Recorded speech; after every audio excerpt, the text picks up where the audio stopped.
Good morning, YouTube. Mochismo Eugene. I'm in my robe with my long johns on. Excuse me for that, but I'm comfortable. But I'm not comfortable about this video I'm about to make. This is of important urgency, and I felt like I just needed to get on here and make it. I don't often write down what I'm gonna say, and I feel more comfortable just speaking in the flow of things. And the title of this video is going to be Workplace Narcissists, and you've probably heard videos about this before by other content creators. But what I'm about to do is go deeper in detail and some small specifics that I think a lot of us, after surviving a narcissistic relationship, may overlook, and how you've come out of one fog, not realizing that somehow or another, looking at things now that you are vigilant and you're aware that you have multiple attacks on a daily, and being able to recognize them is a very eerie thing. And I'm going to speak specifically, the title is in the workplace, narcissists in the workplace. You know, they're traveling salesmen, and I'm going to do a video about that. Let me turn the heater off. So anyway, what I'm making this video for is it pertains to incident just here last night at the workplace, and this is a fairly new job, and it's a very good job as far as pay goes. So it's nothing to be tampered with by myself or anyone else for that reason. You know, when you got a good job, it's it's stable. You definitely want to be on time. You want to do the things within your power to try to maintain that employment. And now we're going to talk outside of your control, some of the things that you may have to contend with. Even though it's outside of your control, I'm going to show you where you can get that control back. It was I won't say an incident. There was an occurrence, exchange of conversation, you know, just basically these people, they come in very stealth. They come in very quiet, very unassuming, very passive, very covert. Why not? Otherwise, they'd be detected and you would know who they are and you would distance yourself from them sooner rather than later. But being an empath, you hold out, even though you know that there's some real dark cloud hovering over the average individual.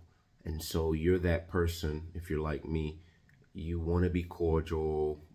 You don't want to come off like you're just being all that, or being a lot of the things that we second guess ourselves. Those are the things in which you should walk into, like that being different, being unique. All of those things, you shouldn't run away from them.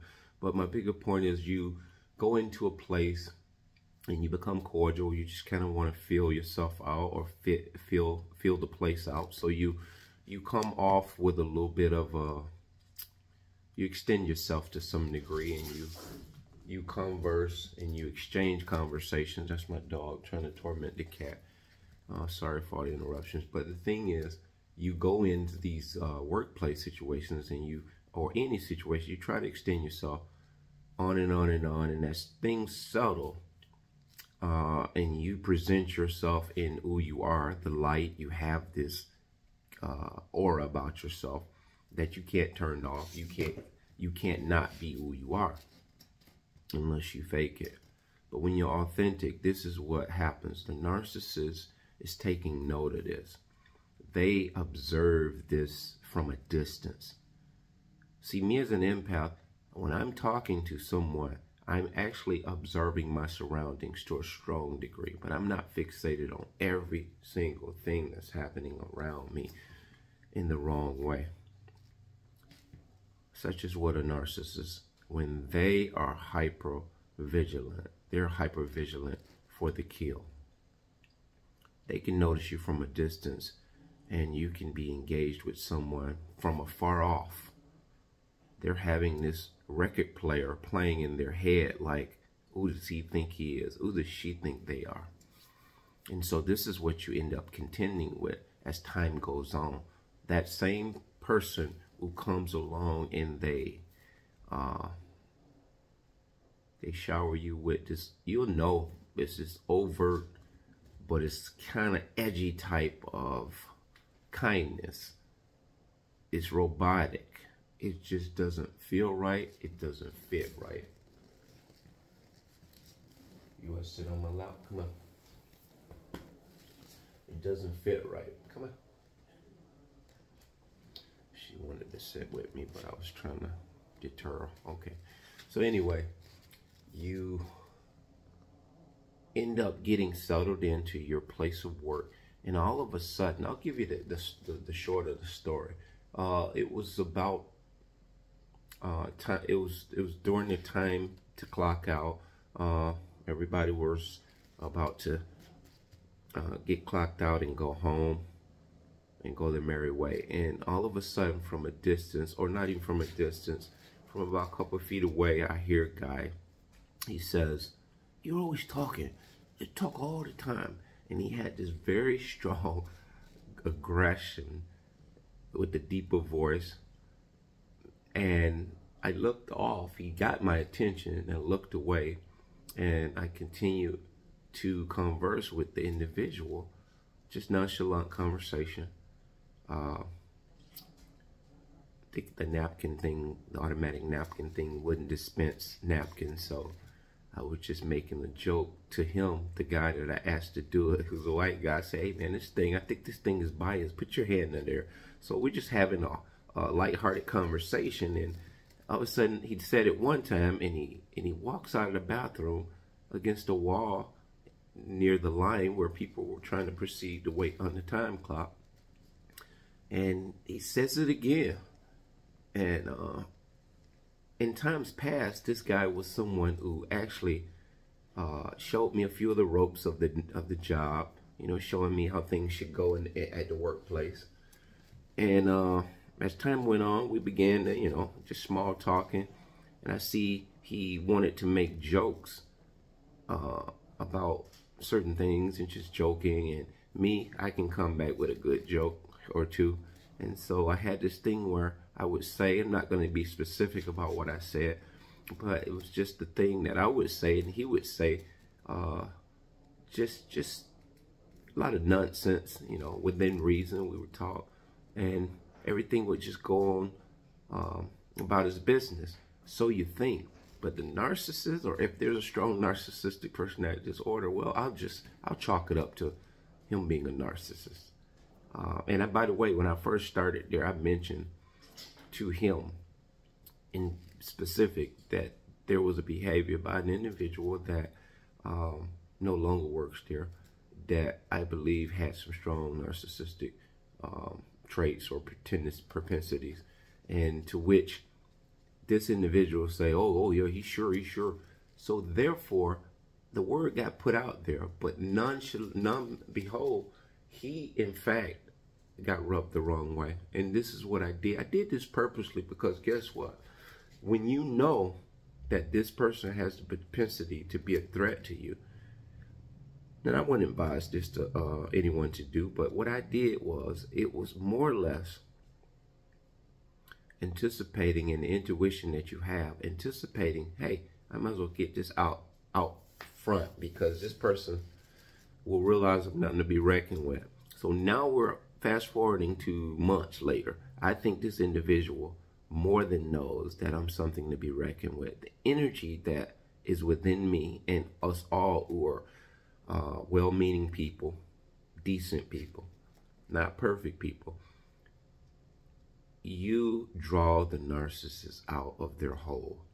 And someone on here, or a few content creators, they talk about TI, targeted individuals. This is what you become. Targeted individuals, once you become self-aware and know your purpose in life, know who you are as an individual, know who you are as far as your potential and just your individuality, to which they don't have a personality of their own.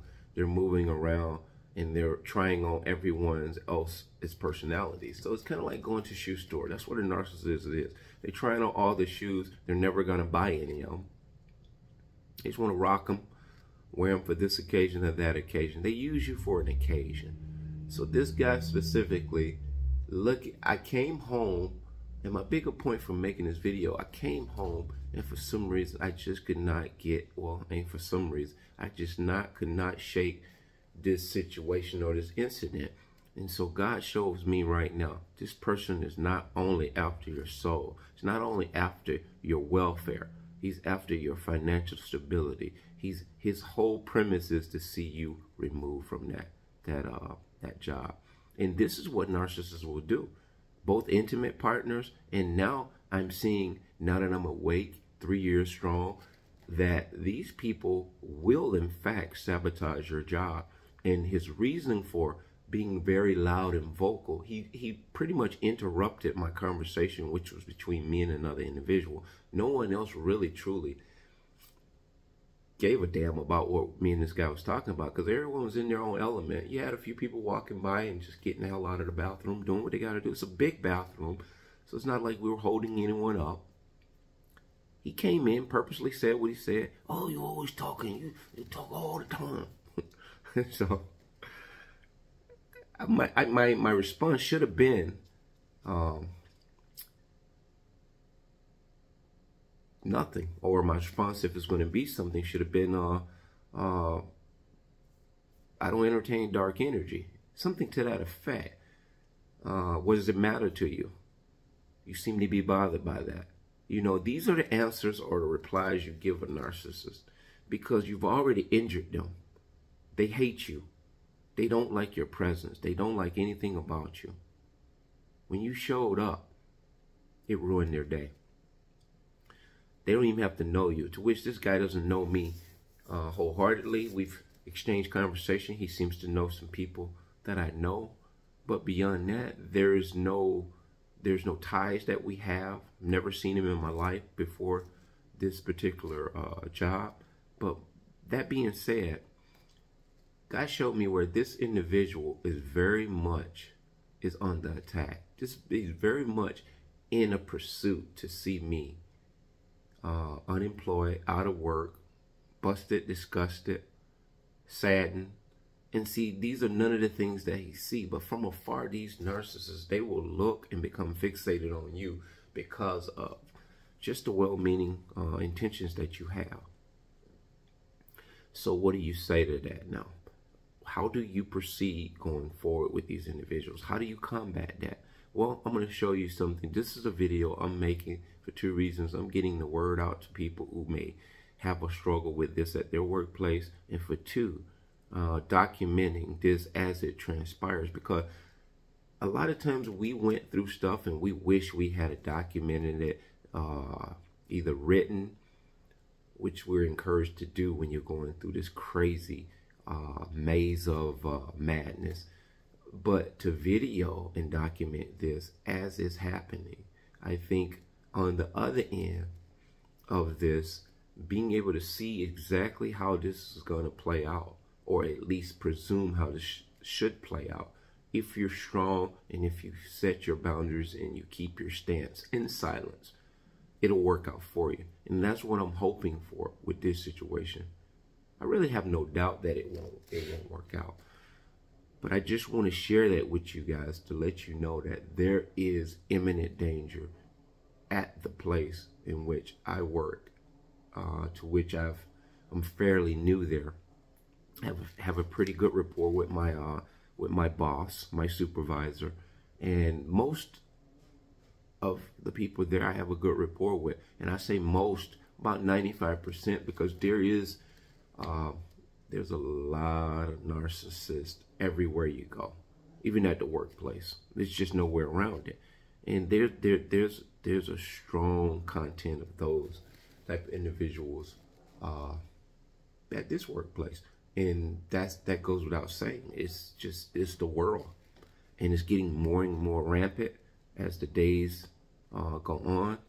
And if they aren't narcissists per se, I've told you before in videos, a narcissist they're so obsessed with themselves to where they always will be the one that command the crowd. They're the ones that always have people with deep-seated wounds, codependencies, needing to be needed. They are always the followers of the narcissist. The narcissists are always somewhat the leaders of the pack. So that being the case, if you're following in someone else's mentality, what is the narcissist doing, in fact, to the person who's following them? They're training you how to be narcissistic.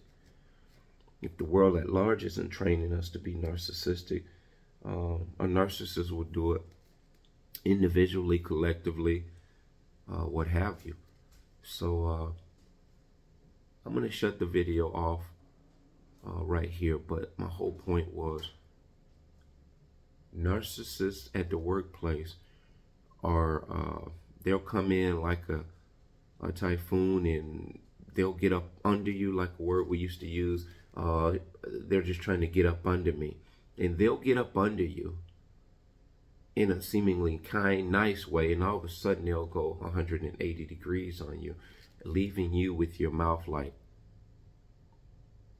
you can't even say anything. Like when he did what he did, he made that statement, and he made it outwardly, where everyone in the hallway heard what he said. So what this does is it implies to the hearers that what? You talk a lot, you talk all the time, that's your right. Whatever you're talking about among yourself and someone else, that's your right. You have that liberty to do the things such as talk, speak, give your opinion or whatever. Shouldn't be anybody's business. But a narcissist who has a fragile ego, and they're self-haters, they hate themselves. So it makes perfect sense when they see your aura is good and your aura is consistent. They hate that. And so what he in essence tried to do was he tried to exchange his energy for mine. And this is why they call them energy vampires. Now, the shift was over. You would think he would just be using those few moments there to just reflect and gather his thoughts and get himself together in preparation to go home to his family or wherever. But you got to understand, these people have no life. You are their life. And so when this kind of stuff happens at the workplace, you sometimes may not have a defense or a comeback. And so going forward, my whole prescription for this is you kind of move in silence. You don't encourage the behavior. And if you find it that they keep on persisting and they keep cornering you, I would suggest what I'm going to do. Just politely look them in their eye and say, I won't share the dark energy with you. You see how I did that? Keep your dark energy to yourself with somewhat of a smile. Not a smirk, but keep your dark energy to yourself. And you let that be that. Because the way that he tried to implicate something last night, which at the end of the day is, okay, I talk a lot. I'm always talking. What's that to you? Why does that seem to be a big deal? Well, I'm going to show you how that works with a narcissist. By them throwing that out there, what they've done is thrown toxicity out there. So now, when the next person who thinks they can come along and have a conversation with me, or if they're frustrated by something else that has nothing related to do with me, they'll use you as the punching bag. And they'll ride that wave of that comment. Like, they'll either say, well, oh, you always like to argue. Oh, you always want to have it your way. They'll use little slights to diminish your worth, to smear you, so what he did last night did a combination of things. But I'm here to tell you, it's not going to be effective to an empath, a strong empath. Because an empath will observe, and he will almost feel or sense the people in his space that come with bad intentions. And so now that the hook has been thrown out there, or the bait has been thrown out there, let's see what happens, because this is going to be interesting and concerning and disturbing all at the same time. So here, for you empaths, don't run away from this, because this is what you got to contend with in life. The more healthy you become, the more less concerned you become, and you become more aware of how you're supposed to counter this. So, wish me well. Bless.